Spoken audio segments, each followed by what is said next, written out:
This is the Horse Radio Network. This is episode 215 of Horsemanship Radio, brought to you by HandsOnGloves, the all-in-one revolutionary bathing, grooming gloves.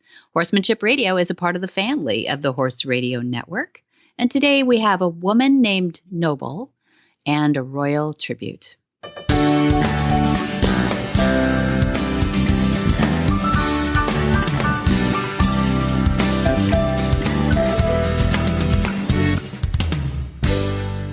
This is Debbie Laux, and you're listening to the Horsemanship Radio. Thanks for joining us. Horsemanship Radio airs on the 1st and the 15th of the month. This is the 15th, and I have my producer, Jen, with me today. Hi, Jen. Greetings, Debbie. I missed you last month because I was busily trotting around the American Southwest. It was fun to kind of follow you along. It was great shows and loved hearing what you guys were doing. Sorry about the tin can you were traveling. No, it sounded pretty nice, actually. It's hot. It was very hot, and lucky for us, all of the functions of our living quarters horse trailer functioned just as they were designed to. So it was really quite a lovely trip. Really nice. I'm glad you're back. And as much as you have good babysitters for me, it's nice to have your voice back on here too, Jen. Thank you. I miss it when I don't get to do your show. Well, you teach me so much, too, in between. Sometimes it's the notes. People don't know. You're typing me little notes in between. Well, speaking of teaching things, interesting show today. Yeah. A little bit sad, but also very interesting. And for many folks, this is going to be a lot to learn. We spoke with Brianna Noble, who a lot of folks may be familiar with during the Floyd demonstration. She came out and rode her horse down the road in the city and did in the middle of San Francisco and really raised quite a positive fuss.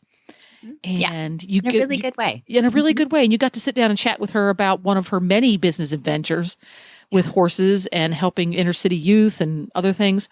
What an articulate lady.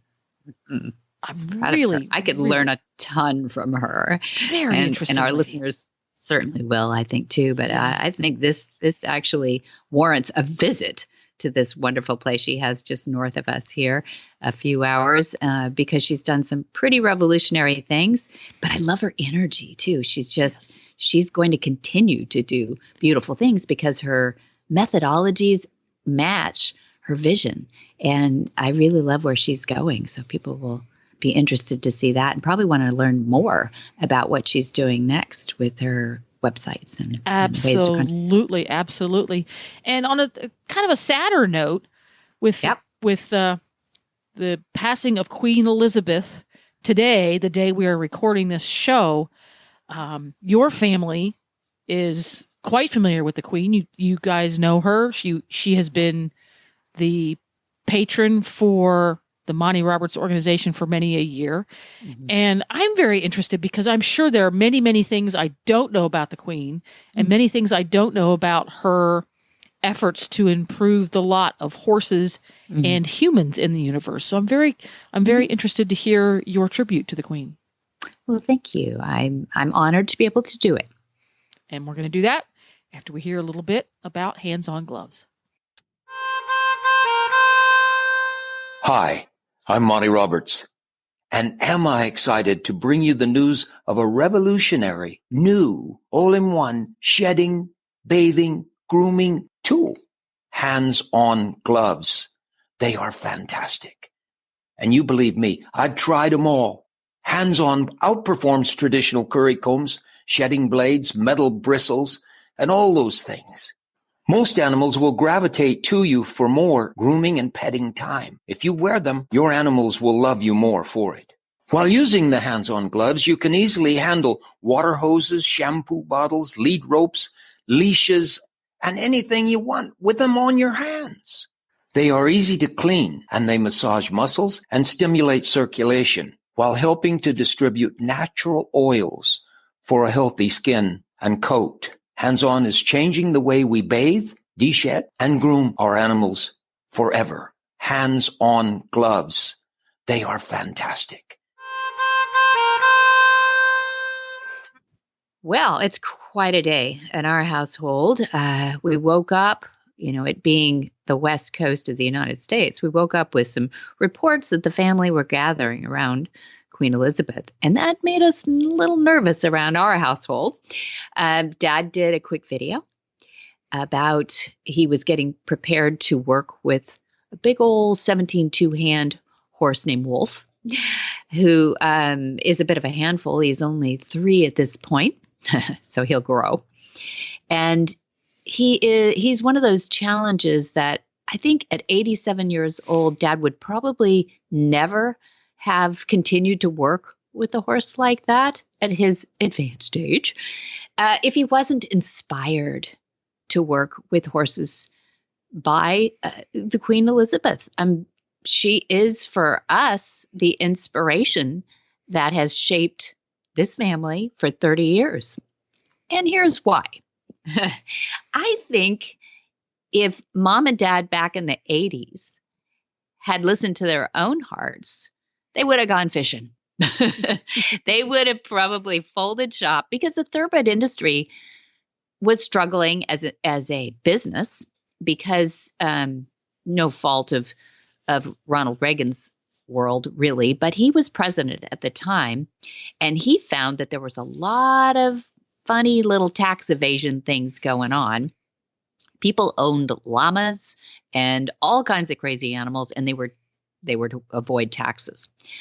One thing that got thrown in with that were the racehorses, which was kind of interesting because he felt, or maybe those powers that be around him felt, because he owned horses too, that it was an unfair advantage to take taxes for entertainment and things like that in the thoroughbred industry. It really hit the industry where my parents were hard because those at the racetrack level were okay. But the trainers in the peripheral, we're about 2 hours north of Santa Anita Racetrack and just a few hours south of Bay Meadows and some of the San Francisco tracks. There were a lot of racetracks in California back then. Hence, there are very few racetracks in California right now. So the writing was sort of on the wall at that point that the thoroughbred industry was really going to retract. And so Mom and Dad were kind of preparing. They'd spent maybe 20 years at that point topping the sale, by the way, in his specialty, which was choosing very young horses that were ready for training and then starting them, not breaking them, by the way, starting them to their first saddle and bridle and rider, and then preparing them to finally do what their vocation is, which was race.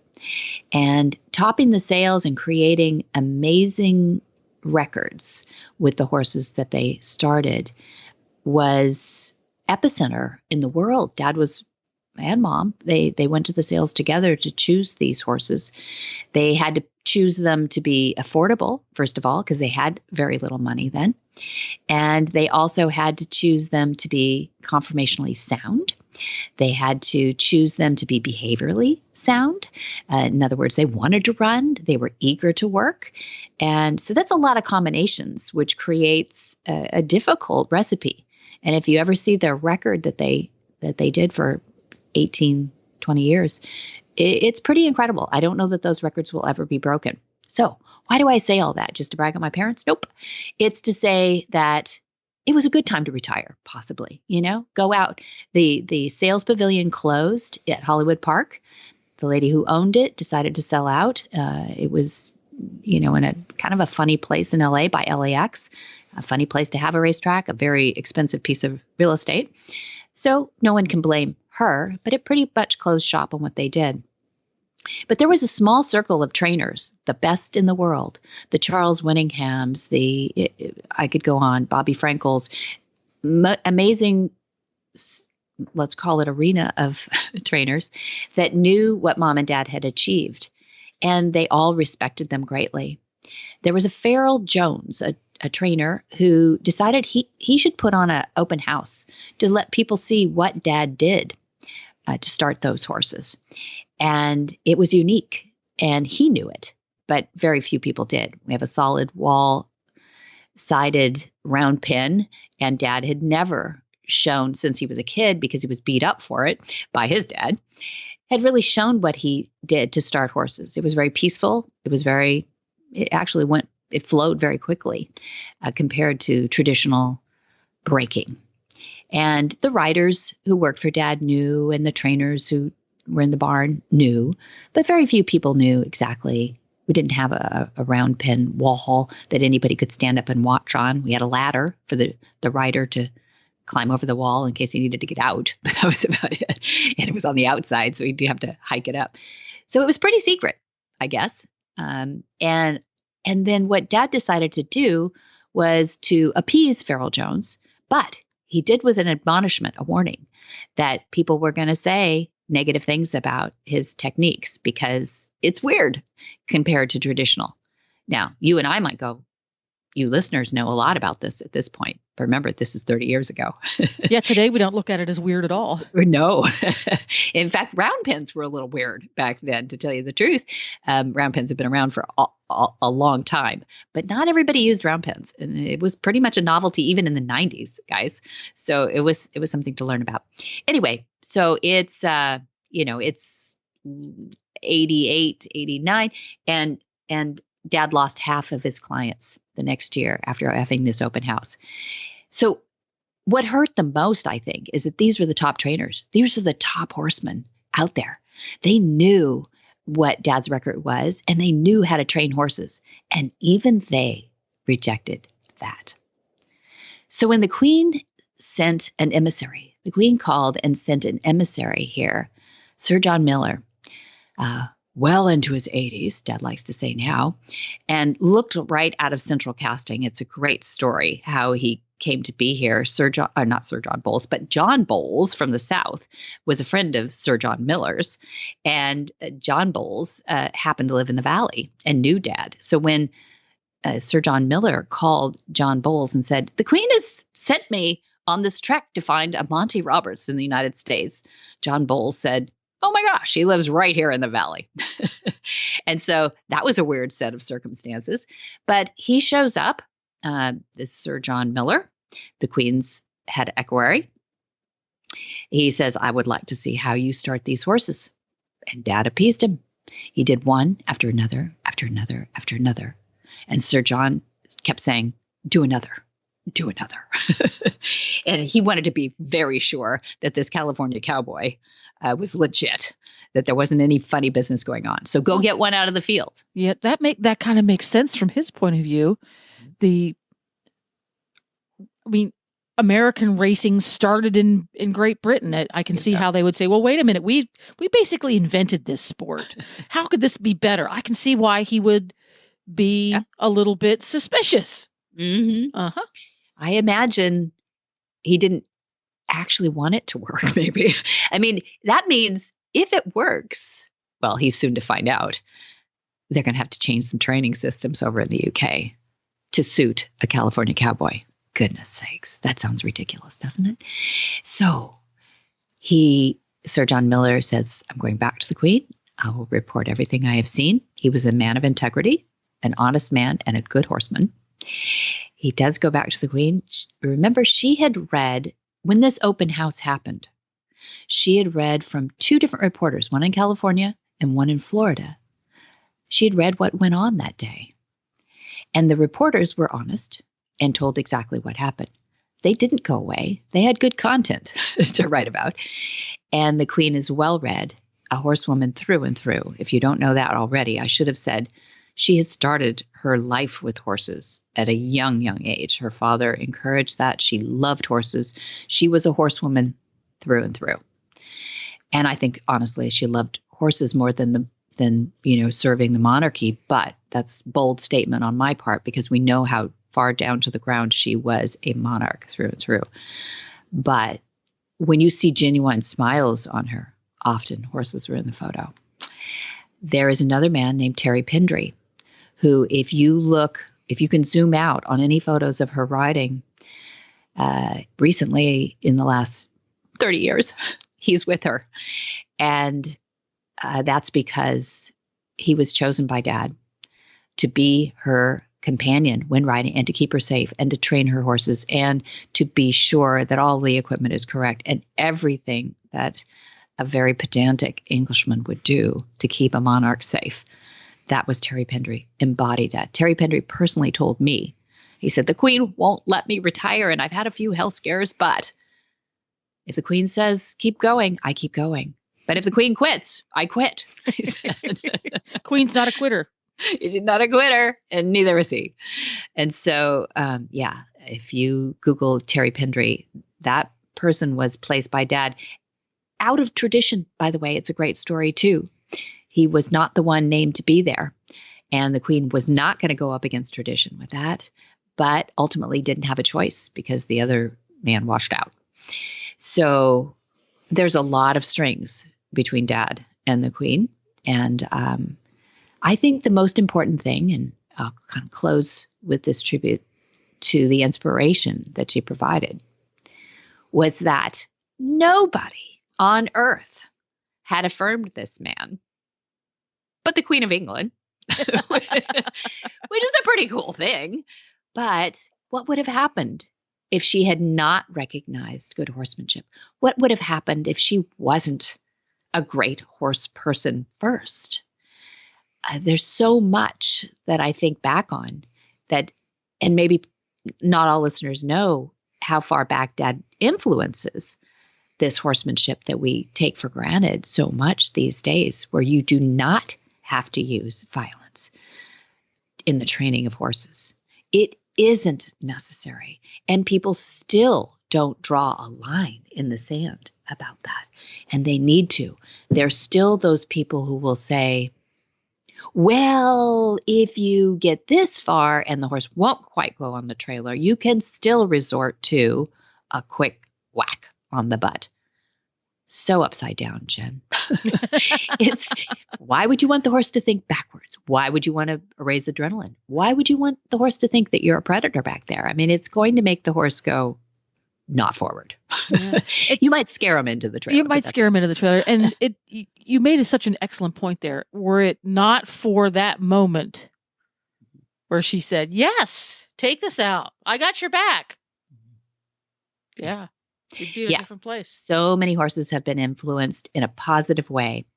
And 30 years ago, 1989, when she invited him over, April, if anything had gone wrong in that first demonstration, it would have been bad, right? I mean, Dad looks back on differently. It would have gone very, very differently if we'd really had a rogue horse in there for the first one. But it happened to be the Queen Mum's horse.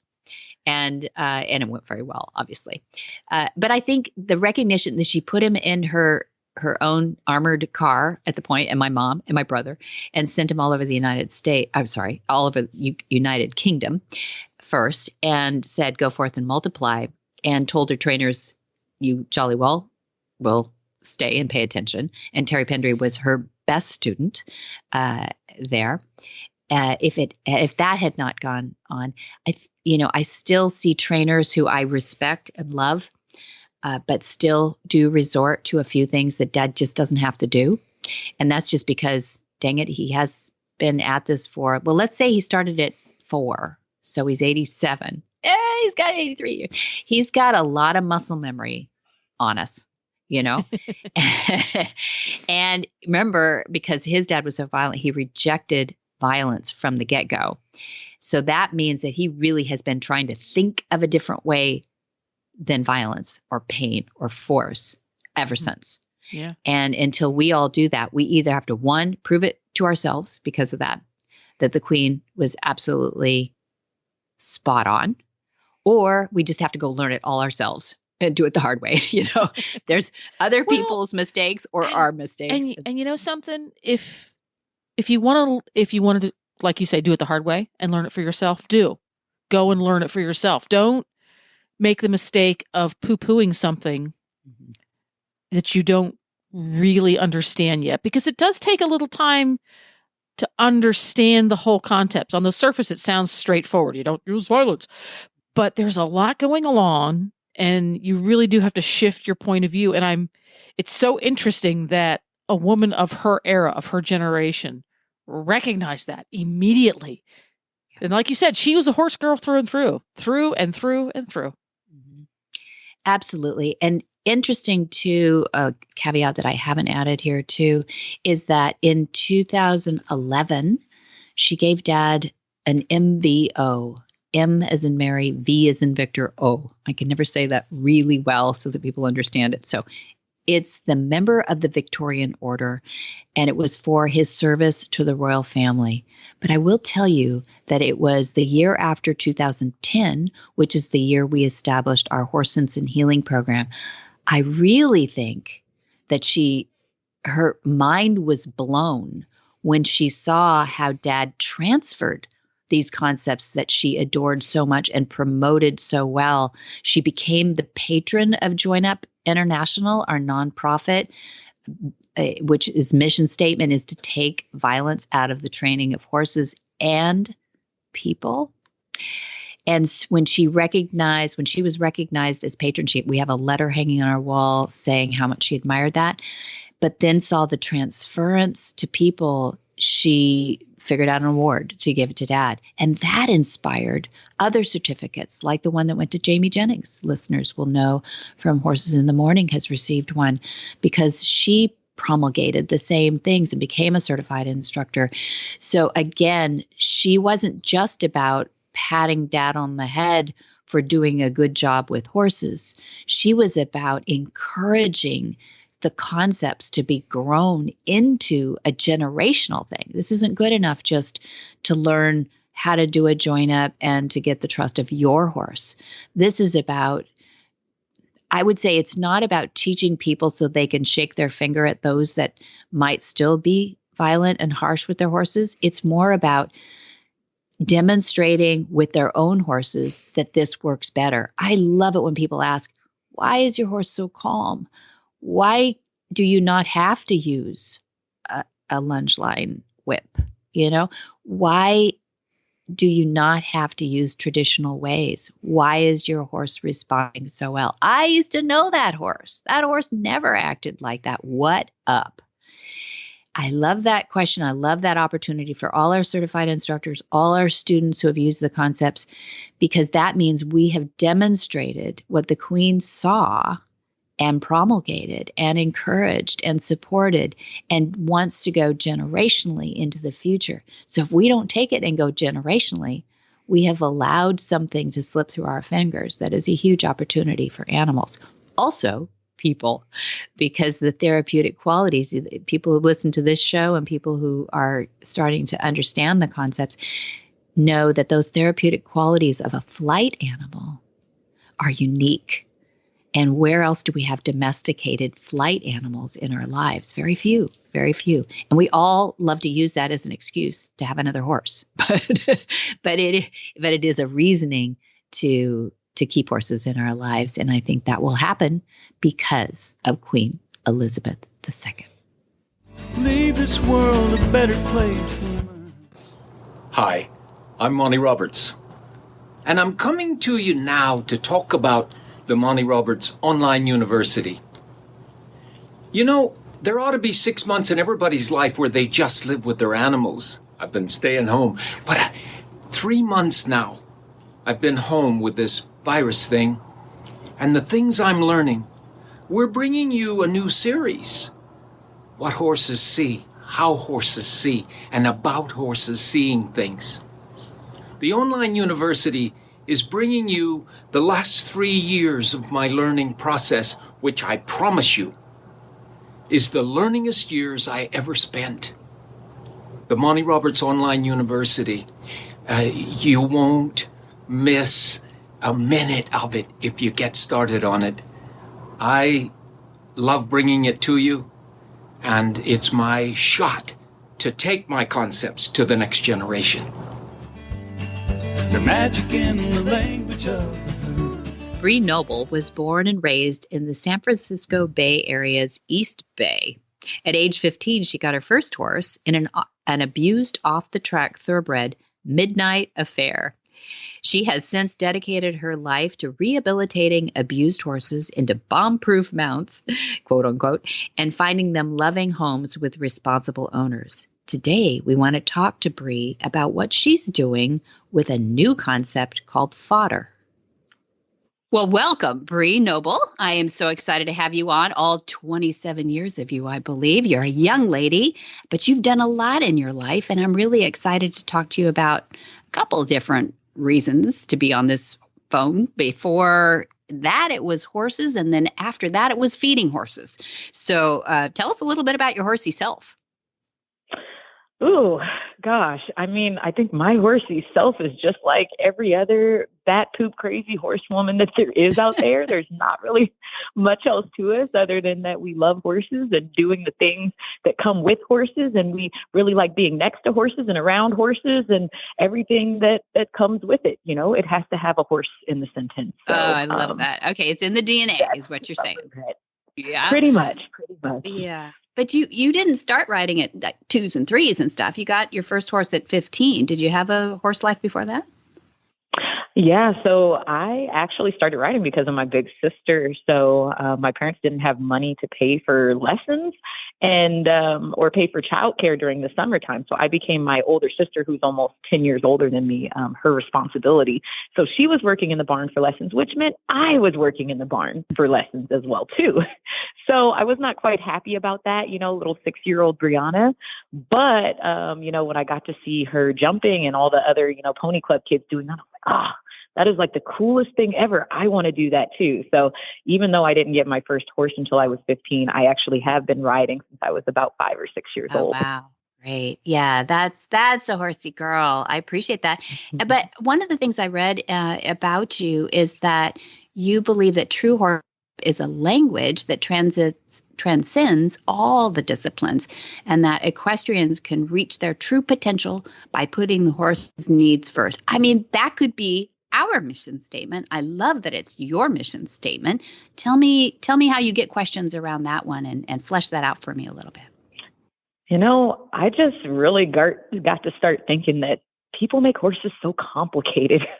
You know, it's just always like, oh my God, well, my horse has this, so maybe I should give him this. Or, oh my God, like my horse is stocked up and I should, you know, bandage him and I can do this. And it's just like all of these problems that people would come and talk to me about and how I would deal with them, and wondering why my horses in my herd that I would keep, I wouldn't really face any of those issues. You know, I'm like, I didn't have horses colicking and didn't have to deal with stocking up and didn't deal with ulcers and all of these different things that become very common for not just people that are in the performance industry, but for just people that have horses as a whole, especially, you know, we see a lot more of it for us that are located more near urban areas, you know, because our horses are confined more.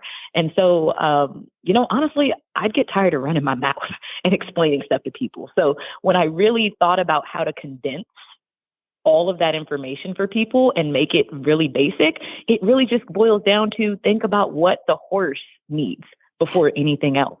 And it just becomes so much more simple. And so that's how I got to my 3 F's: friendship, fodder, and freedom. Are at the base core of what every single horse, I don't care what discipline, where you're at, what they need to be happy, not pressing our human emotions or desires or anything on them. All horses are social herd animals. They like to have friends. They like to be able to move their bodies freely, and they want to have free access to food and grazing and fodder, whatever you're feeding, you know, that when they're masticating, they're happy. And that became a very easy base way for me to just start out the conversation of treating your horse the way it needs to be treated. And you'd be surprised how many issues go away or don't ever exist. Boy, you said a mouthful, and I want to stand up and cheer and clap and tap my feet. It's really cool. So what does it look like to say we're moving closer to the city, or we have places closer to the city, so that becomes more difficult? Why is that? Is it just smaller containers that we're putting them in, or what's the deal? Well, as we get closer to the cities, it seems like our facilities get smaller and the prices get larger. Mm-hmm. So what that means is all of our facilities that are generally closer to the cities, I mean, everything is between rent, you know, board, all of that is so expensive. I mean, in our area, just if you find pasture board, which is really, really hard, pasture board alone is like $500 with no shelter in our area. Mm-hmm. So you're looking at a stall, a base rate on a stall is going for about $800 or $900. Yeah. And those are 12 by 12 little stalls. Most people cannot afford, like the double box stalls with the paddock and everything like that. Plus you're paying for turnout, plus all of these different things, and the closer we are to the cities, the smaller those get. I mean, you're looking at facilities in our area that may only be a couple acres large and have near 100 horses on it, Yeah. Yeah. So it is what it is. People are making the best of what do you do? space. Yeah. How do you make the best of? What do you do? How do you overcome and get enough movement in horses and keeping fodder? So we're going to get to that fodder question I'm dying to ask you too. But yeah, how do you keep those 3 F's going? Well, for me, it's just I had to put the horses' needs first. I understand everybody. The love of horses is just like whatever you need to do to keep a horse, you do it. I mean, I've been in the same place as well where I'm at a crap facility and my horse is in a 12 by 12 stall. And I mean, that was the best that I could do. But I realized as I started a business, I realized as I moved forward that I was no longer willing to compromise my horse's care and happiness for something that I love to do. Mm-hmm. And when I made that shift of just saying that my horse is first, then so many issues that I had went away because yes, it's about my happiness, but it has to be about the horse first before I can be happy. So that meant for me a lot of times, being, before we found our ranch here that I'm at now, being at a facility that was toxic, that really sucked. It was really hard for me to run my business there. The owner was awful, but I dealt with it because it was the only facility that had 90 acres of pasture. So it literally went for me where, the horses didn't have shelter. I'm paying $500 a month per horse. I got an entire herd and I literally got a shipping container and me and my husband spent 2 months in the middle of the winter, basically building ourselves a barn out of shipping containers. And so that our horses had some place to come in and I had some place, to tack up and be away from people. And I went as far as that to make sure that my horses had that freedom and fodder and friendship aspect of it that nobody else at the facility had. At first, people were really annoyed by having us around. And then they started to look at what we were doing and they're like, oh, wow, that's really nice. Her horses are really happy. We want that too. That's cool. So is this Urban Cowgirl Ranch that you founded in 2017? Yeah, so Urban Cowgirl Ranch, this is the work that I do at Urban Cowgirl Ranch is actually something that I've been doing far longer than it's had a name to it, But I've been running Urban Cowgirl Ranch. I was running it out of a boarding facility for a little bit, but we actually have our own ranch here that we've been on for probably a year and a half now, and it's been an amazing, absolutely amazing experience to have our own place. Yeah, and so do you still use containers, the shipping containers, or what are you building? No, thank goodness. So we're on a 40-acre facility in Castro Valley. So we serve mostly our inner city communities, like in Oakland, so we're about 10 minutes away from those places. But we actually have 40 acres, and our horses run on probably about 80 acres of space back behind our ridge lines. And we have 3 barns and a covered arena and, huge paddocks and everything like that. So it's great because our horses at nighttime, they run on, like I said, about 80 acres. And then every single day they know that it's breakfast time at about 7:30 in the morning. They all file down the hill and they're waiting at the gate and we just open our gate and they go all separate off into their paddocks, so we have different groups depending on who gets what supplements, or what they eat. And so everybody just knows where they go. So our job basically consists of just closing the gate and throwing, whatever scoop of feed they're getting and their hat and fodder. And then at nighttime, once we're done with whatever we're doing for the day, we just open every single gate and they get to go running off and be horses all night. That's awesome. I love that. I can't wait to see that. I'm going to come up and visit you and see what all you are doing up there. Have to. Oh, yeah. No kidding, because there are very few examples that we can find these days, especially out here on the West Coast, too, that I'm aware of. Anyway, and I'd love to hear about more if you know of them. But so you've got horseback riding going on out there. You've got motivational, therapeutic stuff going on, disadvantaged youth you're working with. You are a busy girl. Now tell me about the fodder though, because I love the way you're talking about feeding horses fresh fodder in an area. Well, everybody knows California is in a drought, first of all. So it's really hard to get green pasture, as you'd mentioned. Tell me what created this fodder idea? I know fodder's been around, sort of those growing things have been around a long time, but I've never heard anybody really successfully doing it of late. But it sounds like a really cool business idea. Tell me. Yeah, well, this really all sparked from me trying to figure out how to not put the cart in front of the horse. So with my riding program and everything that we had here, I mean, it's just so unsustainable, especially once I received all of this attention. I went from basically running maybe 20 kids at a time, in a horsemanship sort of program that was directed towards inner city youth, to having wait lists of over 1,000 people long. There's absolutely no way that after we're on the Today Show and in the New York Times and on Vogue and all of these different places, that the attention you receive, there's no way you could grow a lesson program to the size necessary to impact even a small fraction of those people. I wish. Yeah. And nor do I have any desire to have like a 300 horse program like that. No, all of that. No. Yeah, but when I just think about how I could make this sustainable, I had to first think about when I moved to this property, when I had the chance to expand, I said, what hardships can I face? What can cause me to go bankrupt? What can stop me from reaching the goals that I want to reach? And the number one thing that could do that for me was hay.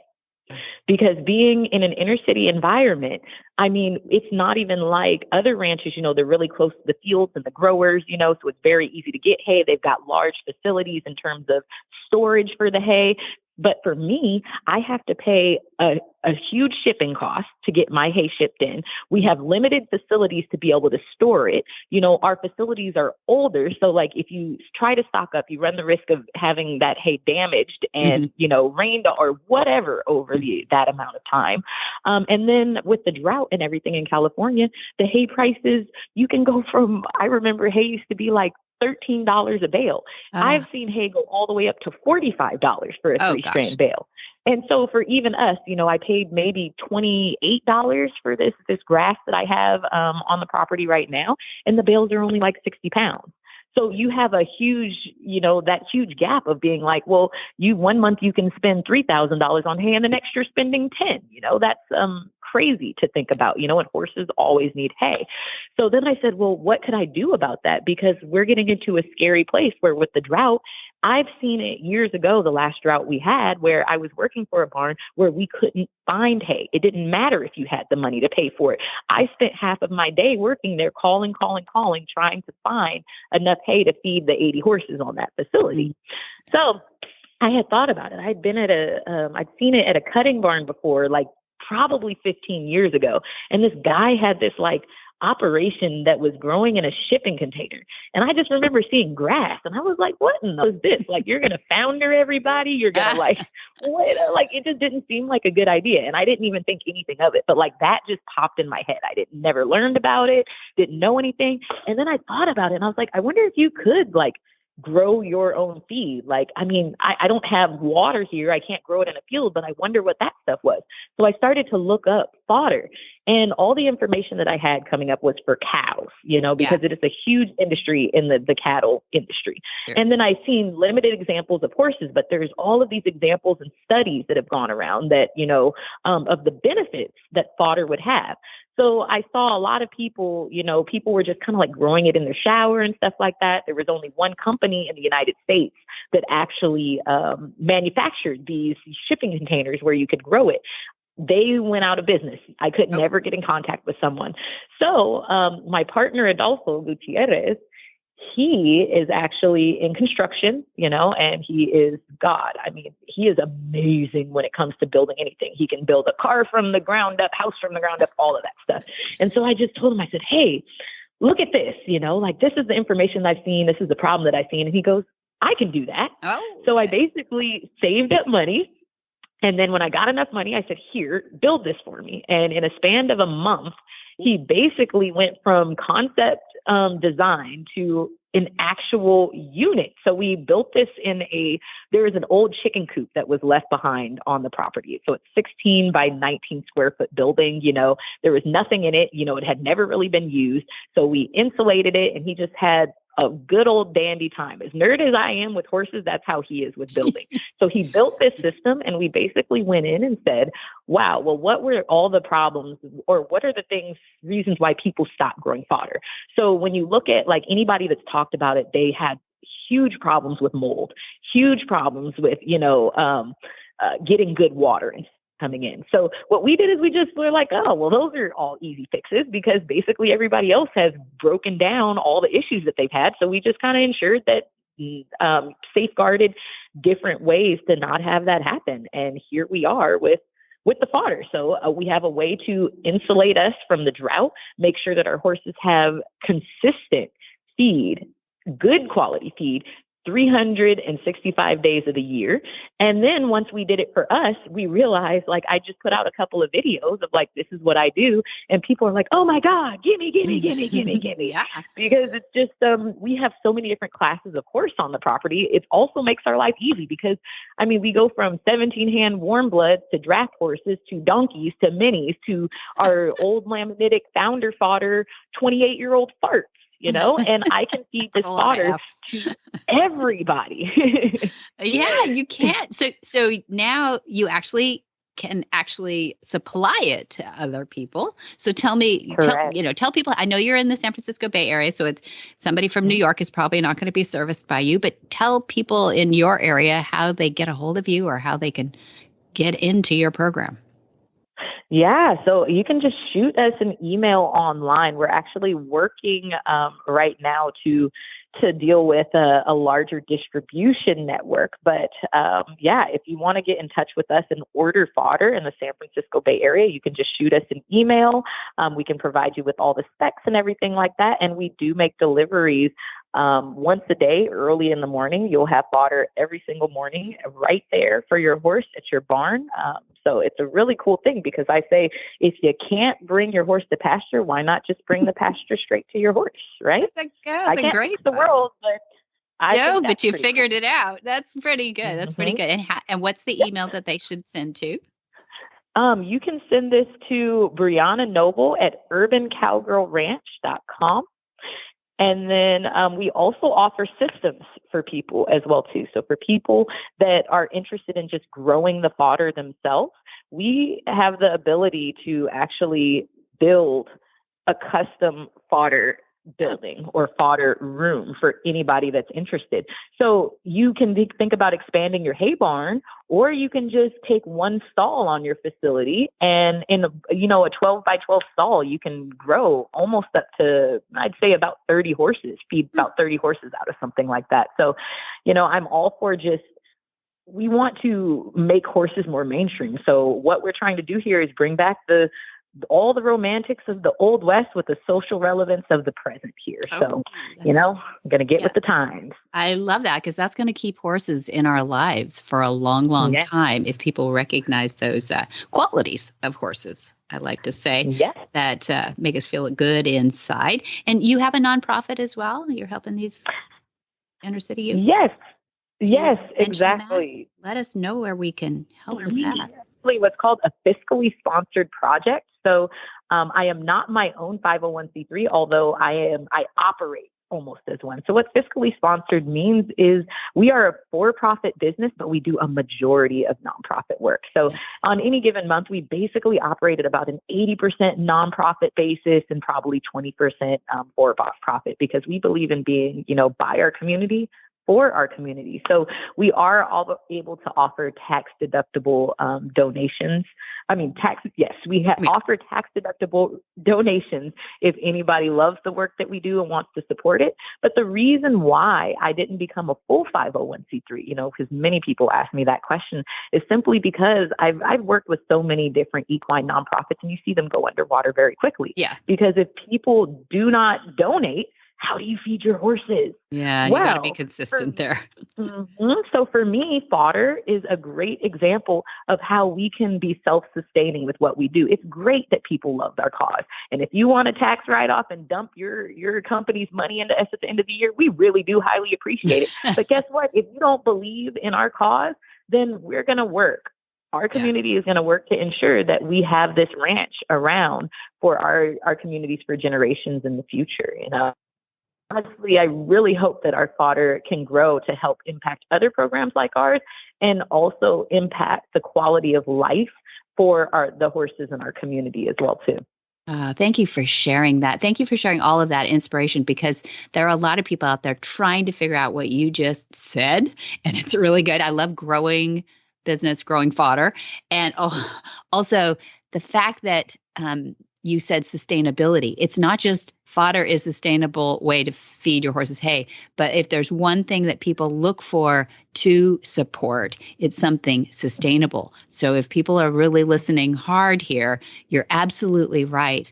I love that for-profits can do good things by if you can contribute to something that will write a grant and or just sponsor somebody who is doing the right thing, and you, Bree Noble, are doing the right thing. Where in the world is Monty Roberts? Monty is looking forward to meeting some new friends, two-legged and four-legged. We've got an introductory course of horsemanship starting September 26th through October 8th. We also have Module 1, which is the first steps to Monty's methods, October 26th to 28th. We also have an introductory course, Module 2, which is Join Up, September 29 to October 1. And then we have in October, we keep going with an introductory course, Module 3. That's long lining, October 3 through 5. And we have preparation for intro exams, the fourth module, October 6th through 8th. Then get in here quick, because October 12th is Monty's Horsemanship 101, and that one fills really fast. It's a one day and it's really fun. And then we have a mountain trail play day, October 15. That's when anybody in our area can come and play on the mountain trail. And we get a few tips from our instructors that are out there, and it is open to the public just one day a month. And then just for your information, we have October 21 through 23, we have a horse sense and healing for our veterans and first responders and their families. And then October 31 through November 11, we have advanced exams. Now, you know who you are if you've gone through all your processes to get to the advanced exams, but that's by invitation only. I'll throw out some long-termers. November 12th, we have the Mountain Trail Play Day as well. So that's a once a month. And December 17, we'll have our last one of 2022. Woohoo! And you can find all of that and more at montyroberts.com. And you can also find the phone number there. And if you just happen to be near your phone and want to make a phone call right now, the phone number is 805-688-6288. And for details about today's show, you can go to horsemanshipradio.com or montyroberts.com, because the podcast is right there on the homepage. And for this week's show, you're going to find information about today's guests, pictures, and links. We love your feedback. Great way to do that is by social media. On Facebook, Monty Roberts, the one with the little blue check mark. And on Twitter, as well as Instagram, Monty_Roberts. Yep. And many thanks to our sponsors as well. That's HandsOnGloves. We all love them, don't we, Jen? We do. You and I use them. Yeah. And MontyRobertsUniversity.com. That's where all our lessons are. It's a great value, and it's a great university. Be sure to visit all the other shows on the Horse Radio Network at horseradionetwork.com. Until next time, have many happy horse hours.